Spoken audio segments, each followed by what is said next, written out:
नमस्कार। तो आज हम बात करने वाले हैं वैदिक ज्योतिष के एक बहुत ही दिलचस्प नक्षत्र की, मृगशिरा। इसे अनंत खोजकर्ता भी कहा जाता है और आज हम जानेंगे कि ऐसा क्यों है।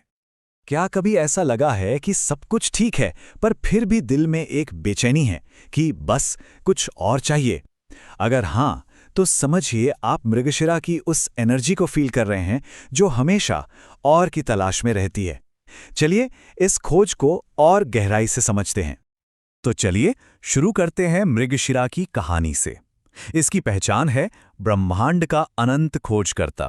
पर इसका मतलब क्या है आखिर? मृगशिरा, इसका मतलब होता है हिरण का सर। अब जरा एक हिरण को इमेजिन कीजिए, उसकी कोमलता, उसकी क्यूरियोसिटी और उसकी वो कभी ना खत्म होने वाली खोज। बस यही सारे गुण इस नक्षत्र के कोर में हैं। एस्ट्रोलॉजी में ना इसकी पोजीशन बड़ी यूनिक है। ये 5वां नक्षत्र है और ये टॉरस की मजबूत जमीनी दुनिया और जेमिनाई की हवा में उड़ने वाली इंटेलेक्चुअल दुनिया के बीच एक पुल, एक ब्रिज का काम करता है। सोचिए, ये वो पॉइंट है जहां हम कंफर्ट जोन को छोड़कर नए आइडियाज की दुनिया में कदम रखते हैं। अच्छा, हर नक्षत्र को कुछ डिवाइन पावर्स गाइड करती हैं, राइट? अब मृगशिरा के केस में ये कॉम्बिनेशन बहुत ही इंटरेस्टिंग है। एक तरफ शांत और कोमल चंद्रमा और दूसरी तरफ एनर्जेटिक और साहसी मंगल। देखते हैं ये दोनों मिलकर क्या कमाल करते हैं। तो यहां देखिए ये कमाल का ड्यूअल इन्फ्लुएंस। एक तरफ है सोम यानी चंद्रदेव, जो देते हैं इमोशंस, क्रिएटिविटी, सेंसिटिविटी, और दूसरी तरफ है मंगल, जो भरते हैं पैशन, एनर्जी और कुछ करने का साहस। मतलब एक सेंसिटिव आर्टिस्ट का दिल और एक वॉरियर की हिम्मत, दोनों एक साथ। ज़ोडिएक में ये 23 डिग्री टॉरस से लेकर 6 डिग्री जेमिनी तक फैला हुआ है। अब ये सिर्फ कोई टेक्निकल डिटेल नहीं है, सुनिए। इसका मतलब ये है कि इस नक्षत्र में पैदा हुए लोगों में दोनों राशियों की क्वालिटीज होती हैं, टॉरस की स्टेबिलिटी भी और जेमिनी की क्यूरियोसिटी भी। यही वजह है कि इनकी पर्सनैलिटी इतनी मल्टी लेयर्ड होती है। और ये सारी एनर्जी, ये सारी बातें हमें वापस उसी हिरण के सिंबल पर ले आती हैं। एक हिरण की तरह ही मृगशिरा के लोग सेंसिटिव और रेस्टलेस तो होते हैं, पर किसी भी नई सिचुएशन में बड़ी खूबसूरती से अडैप्ट भी कर लेते हैं। तो अब जरा और डीप डाइव करते हैं इस सीकर की पर्सनालिटी में। देखते हैं कि इनकी खूबियां क्या हैं और इनके सामने चैलेंजेस क्या आते हैं। तो सबसे पहले बात करते हैं पॉजिटिव ट्रेट्स की। वो क्या चीजें हैं जो इनकी जर्नी को इतना स्पेशल बनाती हैं?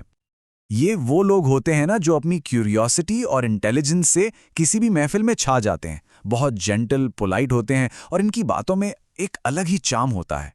इनका दिमाग तेज चलता है और ये किसी भी कॉन्वर्सेशन को इंटरेस्टिंग बना सकते हैं। लेकिन जैसा होता है ना, हर सिक्के के दो पहलू होते हैं। तो इस एंडलेस सर्च के साथ कौन सी मुश्किलें आती हैं, चलिए ये भी देखते हैं। यहाँ एक बहुत इंटरेस्टिंग पैराडॉक्स है। जो क्यूरियोसिटी इनकी सबसे बड़ी स्ट्रेंथ है, वही रेस्टलेसनेस भी बन जाती है। मतलब एक जगह टिकना मुश्किल हो जाता है। Over thinking, emotional ups and downs, ये सब होता है। लेकिन जैसे ही इन्हें लाइफ में एक क्लियर डायरेक्शन मिल जाता है ना, फिर देखिए इनकी सारी एनर्जी सही जगह लगती है और ये कमाल कर देते हैं। ओके, तो ये तो हो गई पर्सनालिटी की बात। अब सवाल ये है कि रियल वर्ल्ड में, मतलब करियर और रिलेशनशिप्स में, ये सब कैसे प्ले आउट होता है? इनकी क्यूरियोसिटी और कम्युनिकेशन स्किल्स कमाल की होती हैं। इसलिए ये लोग ऐसे करियर्स में शाइन करते हैं जहां हमेशा कुछ नया सीखने को मिले। सोचिए, writing, journalism, research, art, travel, ऐसी कोई भी फील्ड जो इनके दिमाग को चैलेंज करती रहे, वो इनके लिए परफेक्ट है। और बात करें रिलेशनशिप्स की, तो ये बहुत ही रोमांटिक और लविंग पार्टनर्स होते हैं। पर इनके लिए ट्रू लव फिजिकल अट्रैक्शन से कहीं ज़्यादा है। सबसे ज़रूरी है एक गहरा मेंटल कनेक्शन, एक बौद्धिक जुड़ाव। तो इनके रिलेशनशिप डायनामिक का फॉर्मूला समझिए। इन्हें दो चीज़ें चाहिए, आज़ादी और इमोशनल सिक्योरिटी। अगर इन्हें बांधने की कोशिश की तो ये असहज हो जाएंगे। लेकिन जिस पार्टनर ने इनके इस नेचर को समझ लिया, फिर ये सबसे ज़्यादा डिवोटेड और फन लविंग साथी साबित होते हैं।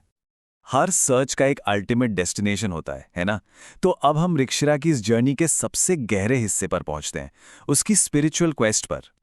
स्पिरिचुअल लेवल पर देखें तो ये जो बाहर की रेस्टलेसनेस है ना, वो असल में सोल की एक गहरी प्यास है, सच को जानने की। ये फिजिकल वर्ल्ड से ऊपर उठकर लाइफ के रियल मीनिंग को ढूंढने की एक यात्रा है। और यही मृगशिरा वालों के लिए लाइफ का सबसे बड़ा लेसन छुपा है। सच्ची खुशी और शांति सिर्फ ढूंढते रहने में नहीं है, बल्कि ये समझने में है कि असल में मायने क्या रखता है। जब क्यूरियोसिटी और कंटेंटमेंट का बैलेंस मिल जाता है, बस वही असली मंजिल है। तो हम इस डिस्कशन को इसी सवाल पर छोड़ते हैं। मृगशिरा नक्षत्र हमें याद दिलाता है कि हम सब कहीं ना कहीं अपनी लाइफ में एक सीकर हैं, एक खोजकर्ता। तो सवाल ये नहीं है कि हम क्या ढूंढ रहे हैं, बल्कि ये है कि जिस खजाने की हमें तलाश है, कहीं वो हमारे अंदर ही तो नहीं।